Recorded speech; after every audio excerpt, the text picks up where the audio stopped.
Cara, eu quero levantar a primeira bola aqui, assim, eu tô quase formando, eu nem sei se eu vou formar mais direito, né, mas porque assim, eu tô no 8º, 7º, 5º, primeiro período, que eu tô pagando matéria em todas.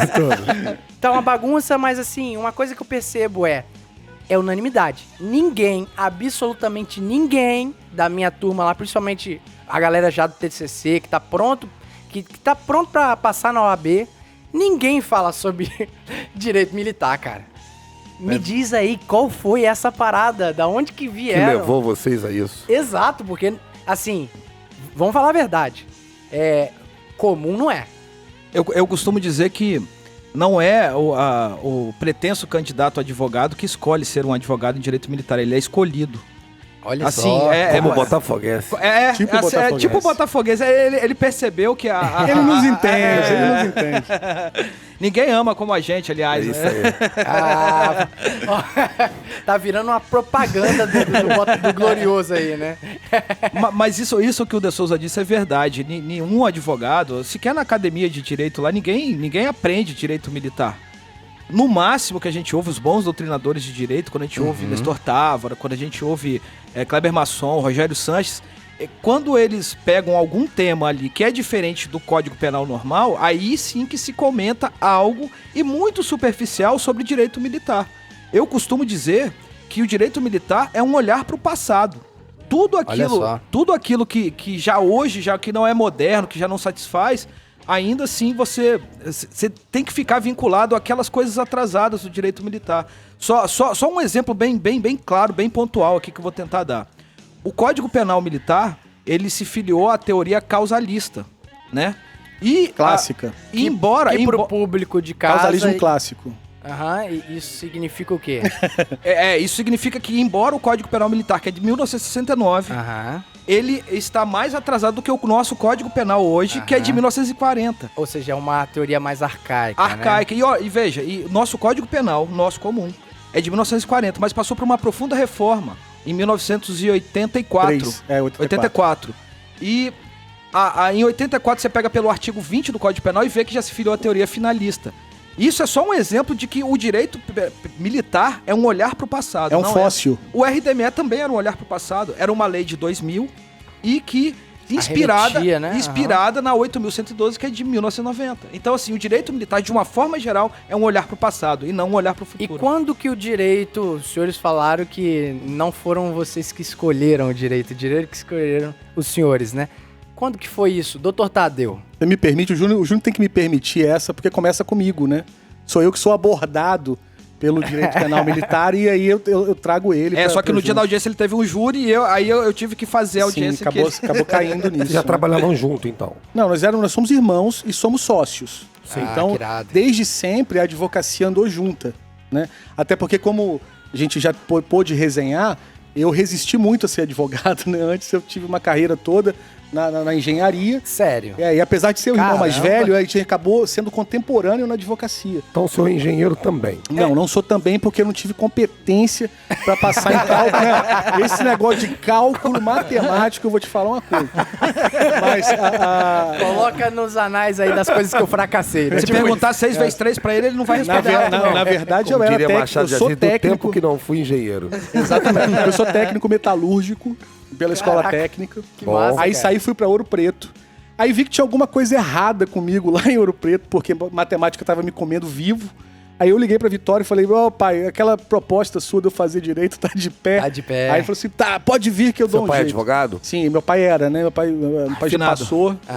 Mas a gente... Eu conto ainda como é que a gente foi lançado, mas a gente veio de uma família já assentada no direito e eu era ovelha desgarrada. Desgarrada, né? Mas aí, voltando ao assunto, só dando um parêntese rápido, o mais próximo que você chega na academia do direito militar é quando você estuda o artigo 142 e tem aquela história, não cabe HC para militar, tá bom?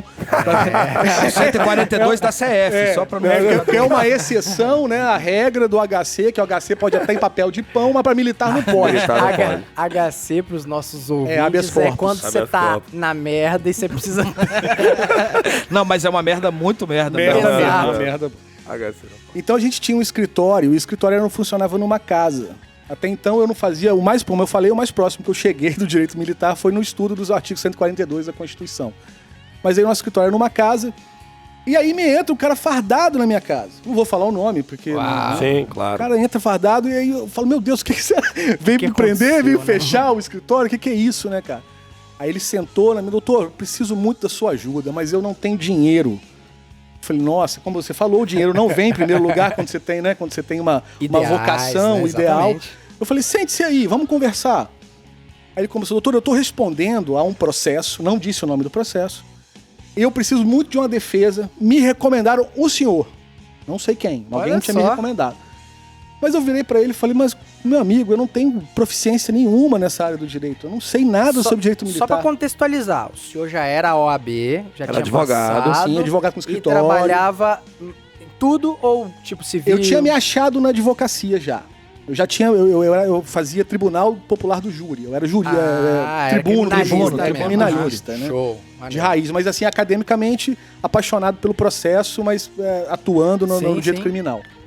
Aí alguém deve ter visto um júri meu, deve ter falado que eu tinha uma boa retórica, alguma coisa assim, e indicou pra esse polícia.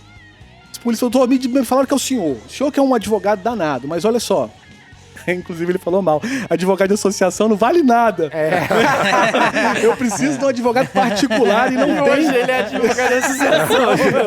E não tem dinheiro. Aí eu falei, não tem problema, sente-se aí que você é um guerreiro do Estado e eu vou ajudar o Estado agora.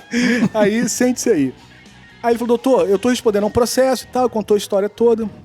Sou muito grato a ele, que foi o primeiro a confiar em mim. E ele me trouxe um caderninho encebado, né? E esse caderninho tava escrito, sabe o quê? Na frente dele, RDME. Vixe, Maria. Mas ele tinha estabilidade. Ele já tinha estabilidade. Só que ele era um militar estável.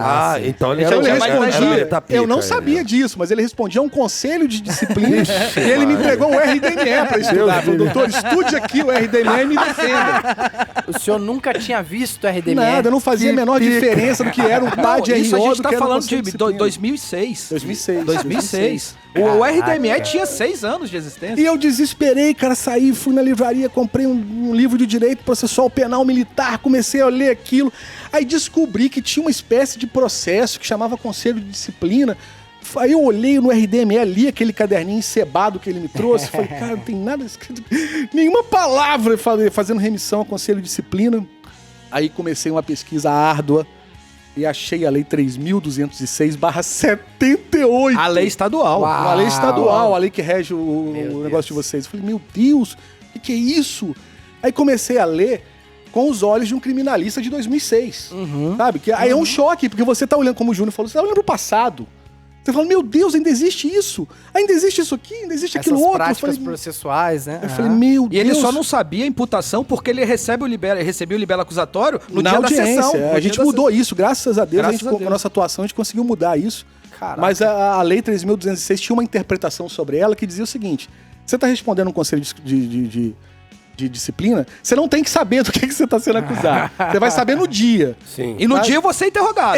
No dia que você vai ser interrogado. Então, senta aí, canário, conta a sua história sem saber do que você está sendo acusado. Depois eu te acuso, tá? Você parece um livro de Kafka, o processo, sabe? Você não sabe, o cara não sabe por que está sendo acusado. Bom, aí eu entrei nessa aventura, né, nesse contexto, e por incrível que pareça, num dia eu tive que fazer um júri, o Júnior teve que me substituir, mais vendido do que todo mundo. Não sabia nada. Sabia nada, mas aí acabou dando certo, porque existia uma dúvida sobre a autoria do fato. Reconhecimento de pessoas. Aí precisava fazer um reconhecimento de pessoas e coisas. Não se sabia fazer o reconhecimento de pessoas e coisas conforme o CPP, não o CPPM. Aí o Júnior chegou lá e tomou banca, né? Falou, isso aqui tá errado, isso tá errado, tem que fazer assim, tem que fazer assado. E aí, quando fez do jeito que o Júnior sugeriu, salvou o processo. Caramba! Salvou, e o cara foi acidentalmente inocentado. Absolvido. Exatamente. E aí a gente começou a ser cogitado.